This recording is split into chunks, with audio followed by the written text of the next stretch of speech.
Hey guys, Coach Chris from CrossFit Winterburn, coming to you from beautiful Northern Ontario this weekend.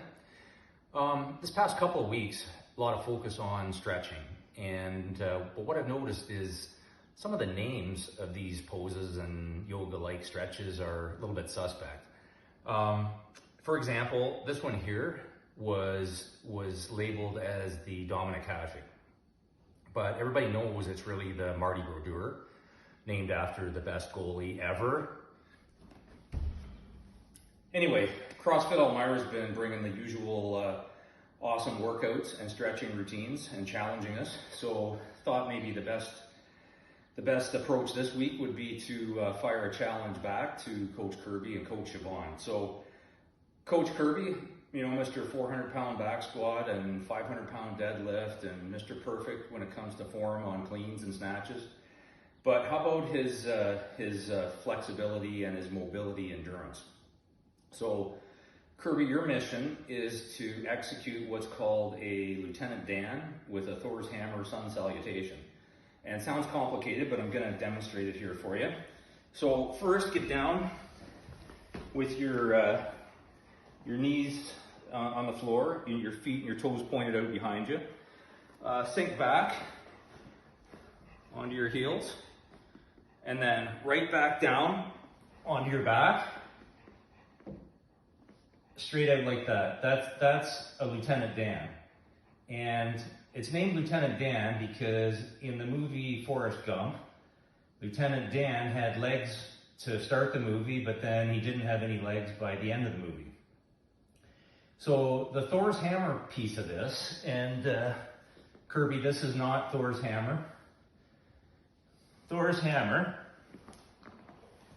okay? You're gonna bring that up, down, balance it on your chest like that, out into your Lieutenant Dan, and you're gonna hold that pose for exactly 60 seconds, okay? Okay.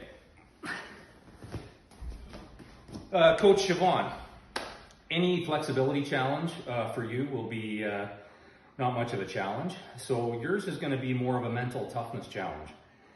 So with these next poses, and when Kirby kind of randomly calls these out in your stretching videos, your mission is to not giggle or laugh when demonstrating these. So a slight smirk might be considered a pass, but we'll see. So I'm going to demonstrate these. So, you know, we've done these before. This is known as the deep squat, just a standard deep squat. But the real name for this pose is the poo in the woods pose. And it's a very functional movement that everybody should know in case they get caught short in the woods. So there's a couple of variations to this pose as well. One is when you get your elbows into your knees, drive your knees out, hands together, and that's the praying I'm not in poison ivy, poo in the woods pose, okay? Then a little bit more challenging variant of this is what's known as the arrested by Constable Mike, poo in the woods pose, okay? So Mr. and Mrs. Flexi McMartin, have some fun with that. Everybody else keep smiling, and we'll see you next time.